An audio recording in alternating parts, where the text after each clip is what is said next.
नमस्कार, मैं हूं संजय प्रभाकर। मिजाज देश का में आपका स्वागत है।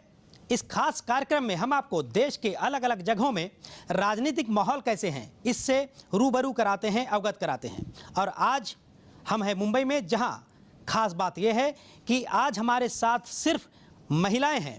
उनके इश्यूज़ क्या हैं, क्या मुद्दा हैं, क्या बातें हैं, एनडीए उनके लिए बेहतर होंगी या फिर यूपी की सरकार थी या फिर किसकी सरकार आनी चाहिए, कौन प्रधानमंत्री बनना चाहिए, इन सभी बातों को लेकर हम बात करेंगे। हमारे साथ कई महिलाएं हैं, जिसमें स्टूडेंट्स हैं, कामकाजी महिलाएं हैं, प्रोफेसर्स हैं, डॉक्टर्स हैं, और इन सभी के साथ में हमारे साथ तीन खास मेहमान हैं, जिनमें हैं डॉक्टर रेखा शेनॉय, प्रोफेसर पूनम देशपांडे, प्रोफेसर सोनाली सिंह। आप सभी का P7 में बहुत बहुत स्वागत है।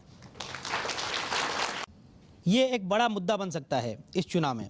आप बताइए रेखा जी, आपने महिलाओं पर भी महिलाओं के सब्जेक्ट को लेकर आपने डॉक्टरेट की है।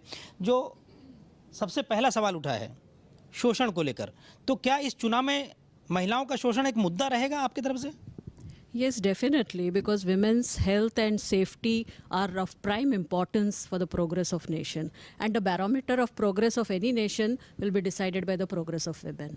तो स्त्री सुरक्षा और स्त्री का जो शोषण हो रहा है ये तो गलत बात है, और definitely I think these issues have to be resolved. देश को आज़ाद हुए इतने साल बीत गए हैं, सरकार इस पे अमेंडमेंट्स हुए हैं, आपको मालूम होगा। जैसे निर्भया कांड हो गया था दिल्ली में, यहाँ शक्ति मिल हो गया, तो ये एक बहुत बड़ा मामला आ रहा है।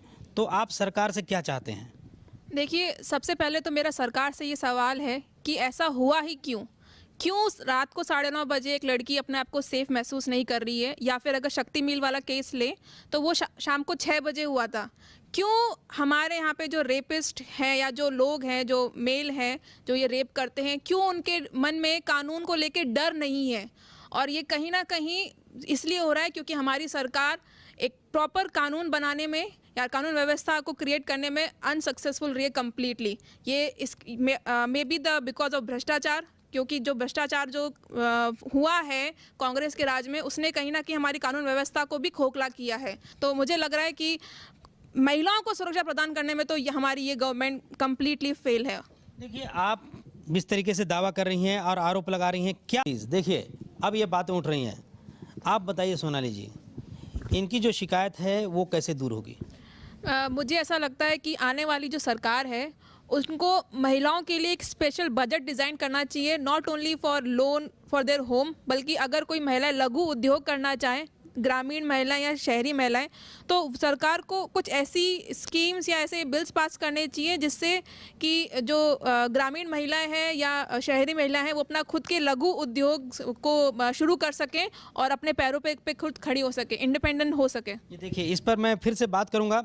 हमारे साथ है डॉक्टर रेखा शेनॉय जी, जो कि इन्हीं मुद्दों को देखिए, जिस तरीके से यहाँ पर आवाज़ें उठ रही हैं, सभी जो है 10 साल से केंद्र में जो सरकार है यूपीए की, उससे नाराज़ हैं यहाँ की महिलाएं, जो घर संभालती हैं, काम करती हैं, जॉब करती हैं। ऐसी महिलाएं हमारे साथ हैं काफ़ी बड़ी संख्या में।